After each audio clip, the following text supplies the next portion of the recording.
Welcome to day 7 of Ireland. This was the last full day in Ireland and the one full day that we had in Dublin. And tomorrow we get to go on the airplane though. And get the long 6-hour trip again. It's been a pretty long day. It's been a good day, but a long day. I got up around sometime between 6:30 and 6:45ish. I set a couple alarms. I'm not sure which one was the one that got me out of bed. I got dressed to go down to breakfast. Breakfast here was pretty nice. It was a pretty nice breakfast. It had like a chocolate muffin, and when I bit into it, it was like liquidy chocolate inside. Like I got some potatoes and I got a banana and I had some other pastries, I feel like. And then from there, it was pretty much a choose your own adventure type of day. We had a couple different choices where the one choice was we could stick around Dublin and stay around Dublin, and the other choice was we could go down to Avoca and look at the woolen mill. The first thing we all did though was well, some people decided just to go straight exploring Dublin from the very beginning. But they did offer us a panoramic tour, which I decided to take because it's like it would be a great way to get the bearings, a good way to cover a good amount of the city, find out about some stuff I wouldn't know otherwise. I did learn that the Pope has given a mass. Like on Ireland, there's like a cross where the Pope gave mass, and he basically had a quarter of Ireland's population there at the time, one of the popes. The current Pope attempted to do the same thing, but he only got a fraction of what actually came by. We drove through Phoenix Park. We saw like the residence that the Irish president stays in. It turns out the American embassy is also in Phoenix Park because apparently the United States was the first country to recognize the Republic of Ireland. It became the Republic of Ireland. We drove by the river, which is called the Liffey River. It's a weird name. It turns out a lot of the monuments have nicknames. So like we drove by the Wellington Memorial, which apparently one of the locals last night called it the Stiffy on the Liffey. We drove by another monument, like a mermaid statue that used to be in the river but is now in the pond, and it's called the Floozy and the Jacuzzi. And then when we were done the panoramic tour, we finished earlier than we were expecting, and like the other ladies wanted to be driven to the knit store that we were told about in Dublin. This is Knit, and this was about 9:30ish. But This is Knit did not open on Saturdays until 11 o'clock. So the bus driver offered to drive us to Spring Woolen, which is another yarn shop and was a little bit outside of Dublin, but it's the largest yarn shop in Ireland. While I wasn't crazy about the fact that I was going to be getting potentially more yarn than I was expecting, I wasn't going to go out of my way to go to Spring Woolen, but since I was already on the bus and they're offering to go, it's like, why not? It was also right at the moment where I just happened to get a tad bit drowsy.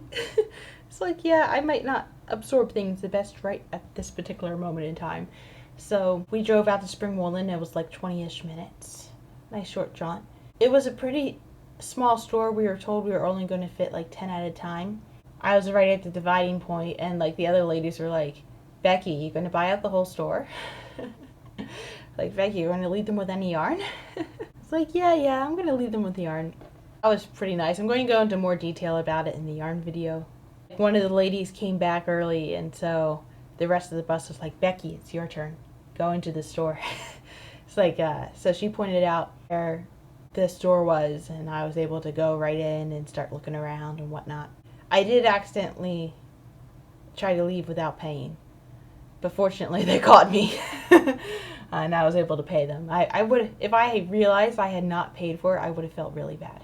So I'm glad they caught me. But we just got so excited talking about yarn, and I was filling out the tax form, and I think the tax form replaced the pain in my mind, honestly. Then on the way back from Spring Woolens, like, we ended up stopping by a gas station of some sort because there was also a bathroom and some people needed to use the bathroom, and I wasn't thinking about the bathroom, but then once it was mentioned, it's like, okay, yeah, I could go. So it was like a one person at a time type of thing, and it so far has been the only bathroom I've seen without soap. Fortunately, I had hand sanitizer in my bag. But then I realized, like, I was looking at the time, it was like 11 something, and I didn't really want to waste time on a meal so much, so I bought like a bag of, I I guess they're biscuits or cookies. I would call them cookies. They might call them biscuits. I don't know. I found like these chocolate hazelnut filling with like a shortbread covering, and it was really good. I also got some gummy candy. I haven't had any of that yet though. I'm gonna save some of that for the plane. I ate some of them on the way there, and like I shared them with some of the people sitting near me, and one of the other ladies sitting near me shared with me her shamrock shortbread cookies, which there was a lot of butter in it. You could literally see it like coating the paper. And so we drove back to the city, and they dropped us off by Trinity College. So we ended up walking to the store from Trinity College, and it turns out This Is Knit was located in a mall. So we stopped in a mall, and somehow I became the navigator. I pulled it up on Google Maps, and like tour guide stuff kicked in, even though it was a place I'd never been before. It was like I was following the map on Google Maps, and I was walking, and then I'd be walking for a little bit, and then I'd stop and I'd turn around and I'd see everyone 50 yards behind me. It's like, all right, give them a chance to catch up. And we found the store. Then we went to This Is Knit, and I found a lot of really good yarn there. And then from there, I kind of decided what museum, like we got a map earlier in the day. There was a free map at the front desk, and the concierge at the front desk actually wrote where the hotel was on the map, and he wrote it upside down, and it was legible. So I was pretty amazed, even though I did not really end up using that map. But it was nice to see what things were available, and I decided I wanted to go to the Irish Rock and Roll Museum. And so I made it there, and when I got there I tried to buy a ticket, but the person told me that it is only a guided tour. It's not a walk around, and the next guided tour would not be until 3:30. When she told me this, it was 1 o'clock. And I already knew I didn't want to wait 2.5 hours to just tour one museum. I wasn't that attached to any one museum at that point. So it's like, yeah, thanks, but no thanks. I'll go find something else, because like I wanted the instant gratification of going into a museum and looking at things now. I didn't want to wait around for a tour. So I worked my way to the Museum of Archaeology, like the National Museum of Archaeology. And that was an interesting place. So it was like a 2-floor thing. It's kind of like the second floor was something of a rectangle. It didn't really connect all the way around all that well. Or maybe it did, I forget. But it was kind of odd. There were like little bits that like poked in and out. But the bottom floor was like all connected, and there was like an exhibit. There was like a railing right where the second floor walk around was. So there was like a courtyard section, but it was indoors. There was like a little walkaway, and there were 2 separate exhibits. So the one in the middle was like about Irish gold, and like gold they found in archaeological digs. Like they had like other stuff that was not gold around there. So there was like some cauldrons, I think they were called. They were like wood and maybe pewter, but like wood, and there was some woven stuff there. No, woven stuff was on the second floor, I think. It's all blurring together because there was a lot of information overload. They stuck largely with stuff that was found in Ireland, which was good because, I mean, it was the Irish Museum of Archaeology. But it was interesting. They like pointed out we found this stuff in the bogs, and they did have one section that had like bog bodies. So it was like actual humans that were mummified inside the bogs, and it turns out they were like sacrificed there. But I really like how they did that. So they had the little artifacts outside of it, but they had like these huge circular walls. And on the outside of the entrance of the like circular thing, but they had information about the mummy on the outside. And then when you went in, there was no writing, no other artifacts. It was just the mummy. I felt that was very respectful, like realizing you're still dealing with a corpse. The Viking skeleton that was in there earlier in the museum was surrounded by stuff. And so were the Egyptian mummies that were there. There were Egyptian mummies in the Irish Museum. I was not expecting to see that. But I'm also not surprised. I'm guessing everyone wants a little bit of the Egypt archaeology action. But I mean, if I had come from anywhere else, like, maybe I'd be a little bit more... Like, it was still interesting to look at the Egyptian stuff, because that stuff is still just interesting.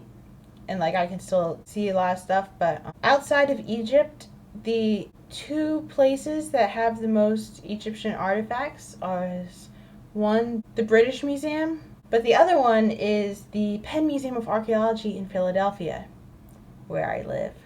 Yeah, I have seen a lot of Egyptian artifacts, especially since I've also watched like a lot of Egyptian documentaries too. There was also an explanation about a battle. I forget the name of the battle now, but when I was reading about the battle, it was like the most famous battle in Ireland, but apparently it's like a lot of myth and like a lot of fact, like myth and fact mixed together.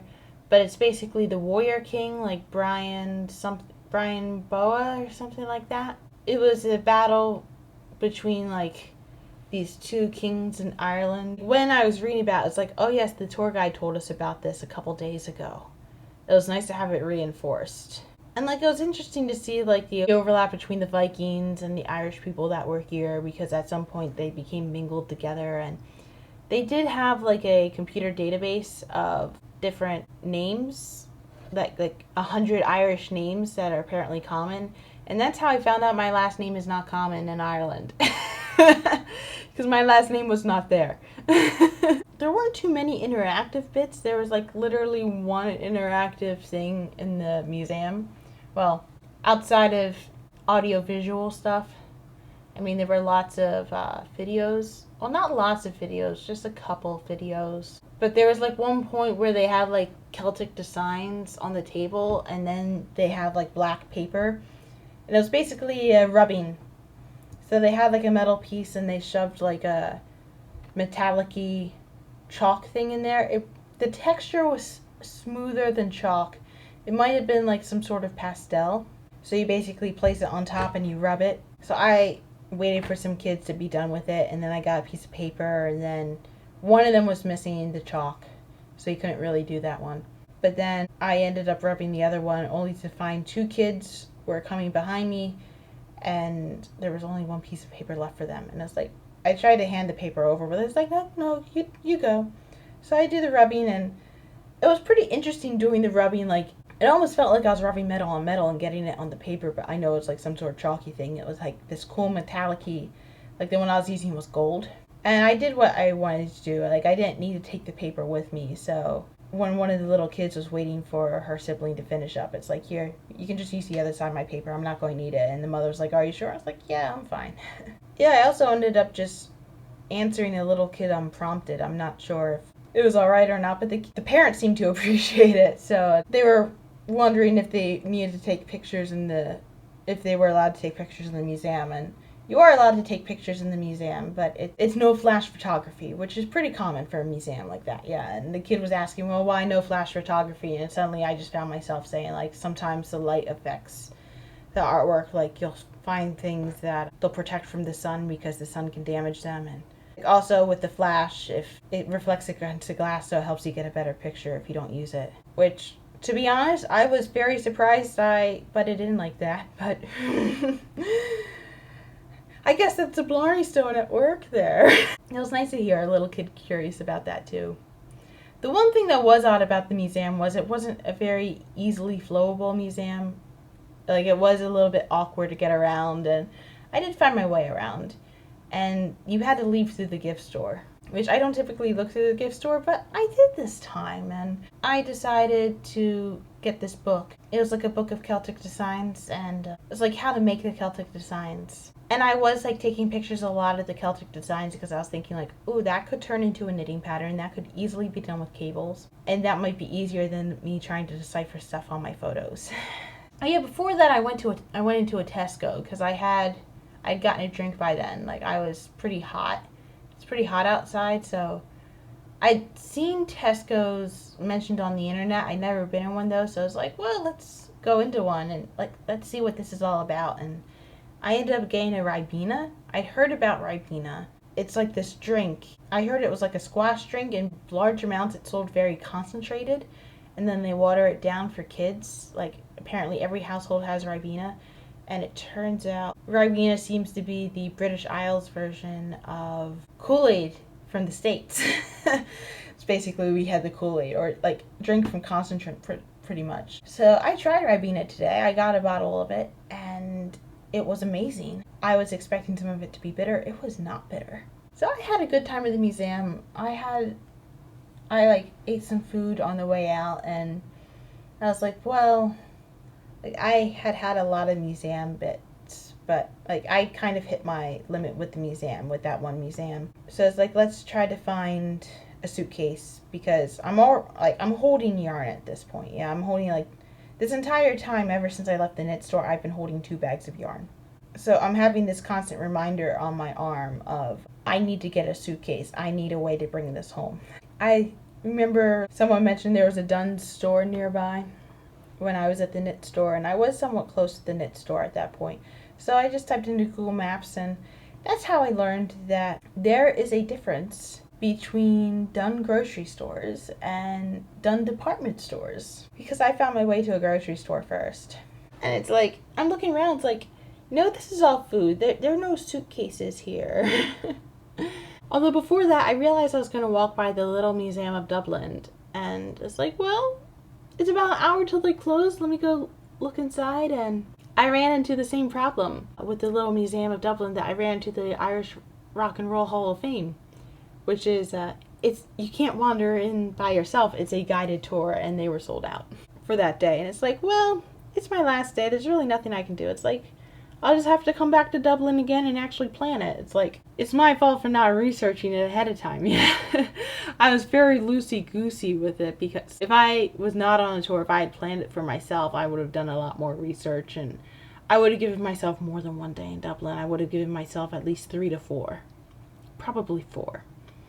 But I only had the 1 day, so I had to make the most of it. And what happened, happened, you know? So even though I didn't get to go in, I still walked to the grocery store, didn't find the suitcase there, so I found a different Dunnes store, which ended up being right by where I just left. And it's like, well, I got to explore the city. It's not wasted time. I also, like, wandered into this market on the way there, and I found Mystical Shop, where they were selling tarot cards. And it's like, hey, I did want to buy tarot cards before I left Ireland, and now I don't have to go out of my way. I just found them here.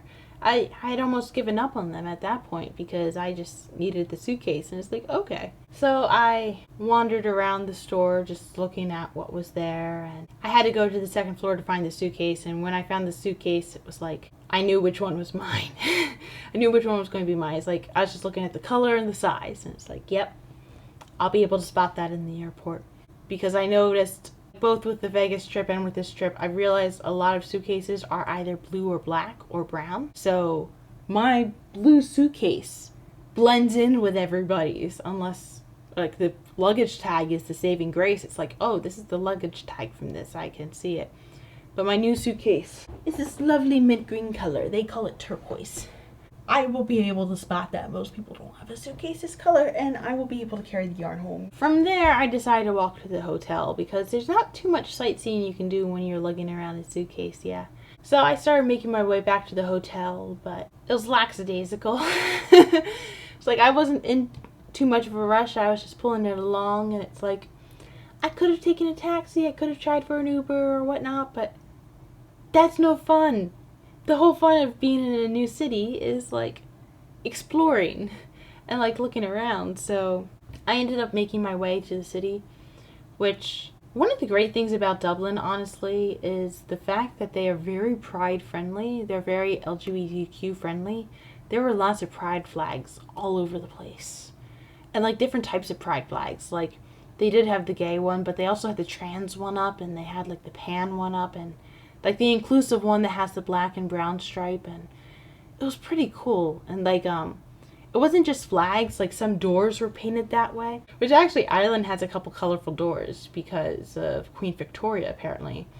When Queen Victoria's husband died, it might have been Prince Albert, she put out a proclamation that all the doors throughout the empire would be painted black in order to honor him. So the Irish were like, yeah, we'll paint the door. But they painted them any color but black. So there are lots of colorful doors around. But there was like rainbow door I saw earlier. I did see like a rainbow painted into the street. Oh yeah, I walked into an art gallery today. I forgot about that. That happened before I hit the Rock and Roll Hall of Fame. Yeah, I just walked by. I saw some pretty pictures. It's like, oh, so I stopped back. I looked back, and I went into the gallery and they let me take pictures of it, and I'm going to put the name of the gallery down here. It was a pretty cool gallery. The art was expensive. I wasn't going to pay for any of it, but I have a new artist that I like now. It's pretty cool work. But yeah, I was just walking along, and I ended up walking by Christchurch Cathedral.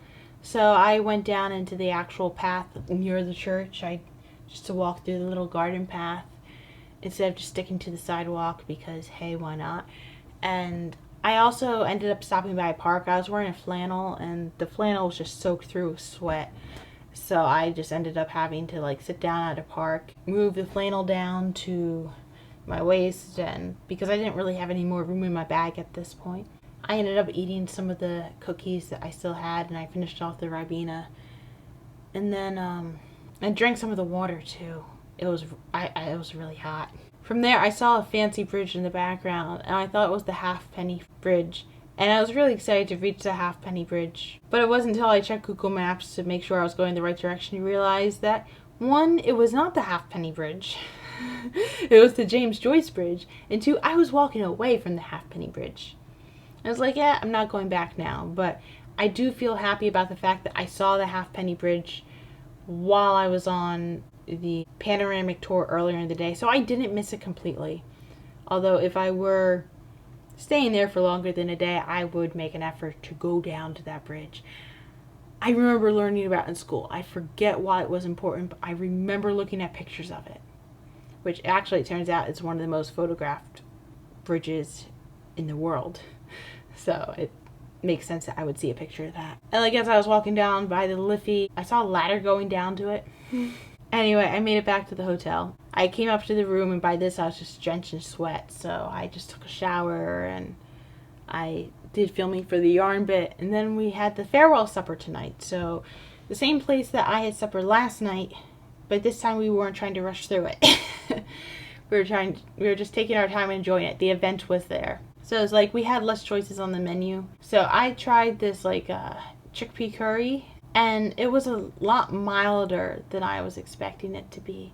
I'm very thankful for that. I didn't want something too spicy. But when they gave out the entree, I realized the soup ended up coming with brown bread and butter. And I wanted the brown bread and butter, but I didn't want any soup. So I ended up asking for only the brown bread. And I got it. It's amazing how much you can get when you just ask. It's like getting reminded of it.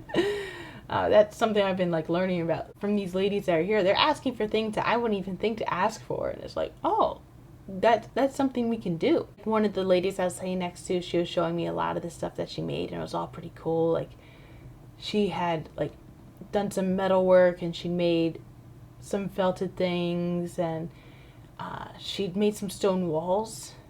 Like she showed me a stone wall that she made. From there, it was a very good meal. We got dessert at the end, and one of the other ladies on the tour offered to teach me how to spin. So while I was at the last yarn store, I bought a drop spindle, and the drop spindle came with some fiber. We decided to meet in the lobby. So I had to go back up to the room to go get the spinning kit because I didn't bring it down with me for supper. I didn't want to have to worry about it there. And she had to go off to leave the bathroom, so it's like, okay, we'll both end up in the lobby. So I'm like sitting in the lobby, I'm just waiting for a little bit, and then she finally comes over, and it turns out, like usually when you meet someone in the lobby, it's better if one person goes like, okay, I'm just going to sit and wait, and the other person goes like, oh, I'm going to go look for them. We both chose the we're going to sit and wait method, so we both were sitting in the lobby and didn't realize it, but we were sitting in, like the lobby was big enough that we couldn't see each other. She knew I was coming down from my room, and my room is on the 6th floor. So she was expecting me to come down the elevator, and so she had sat in front of the elevators. But I came down the steps, and the steps are on the opposite side of the lobby, so I was sitting in front of the restaurant where everyone was coming out, which is fun. I could see people as they were leaving dinner. And then she ended up showing me how to do the spinning bit. Well, before she came, though, I decided to open up the kit and like look at what was in it. So I found like the book, like there was a lot that came with the kit. It was more than just a drop spindle. There was also some carders and whatnot, and like fiber. The carders came apart separate. If you can tell, it's kind of wobbly. I had to try to screw it in. It was like there were screws and they were separate, and it's like, oh, I guess I have to do this first. Yeah? Let's prepare. So I went up to the reception desk and asked the concierge if they had a screwdriver. I asked if they had a Phillips screwdriver specifically. And they didn't have a Phillips screwdriver, but they had a flat screwdriver, and it's like, good enough. So I spent some time assembling this, which means it now will not fit into the box where it came from. It is too big for the box. Good thing I bought the extra suitcase, yeah. When we ended up in the lobby, like, she ended up saying, like, yeah, you don't need to card the roving right now, which it turns out this stuff is called roving. I did not know that. I know it now. And so she quickly showed me how to do it, and she had more patience than the guy at the Conmera Sheep and Wool Center, but she also did it differently too, and her way was a little bit easier. Because the guy at the Wool Center, he was having it, he had me like form a triangle up here and just like hold it like that, and then drop the spindle and have it spin and constantly like move the yarn that way. But he also had it so it was like wound around here. While Margot, the person who was showing me, like she showed it, like she actually had it like this and spun, like when you're spinning it, you spin it around clockwise and you like move it like this. Although I ended up moving it so it was like this was easier for me. And then it turns out when you ply it, which is like you do two different yarns together, you go in a counterclockwise direction so that way it doesn't unravel on itself. And yeah, this is my first yarn that I've ever wound, I ever spun myself. The white and black ended up not being the same length, but I mean, that's only like a 6-inch difference. That's pretty good. I do think my tension was a little bit too tight, but hey, that's what I gotta learn about now. And that is largely my day. So now I gotta pack. I gotta figure out the little locking system on the suitcase here, and then gotta find out how much yarn I bought. I don't know how much yarn I bought, but gotta pack all the yarn. That was day 7 in Ireland, and I guess the next time I'm gonna be making one of these types of videos, I'm gonna be back home in Philly.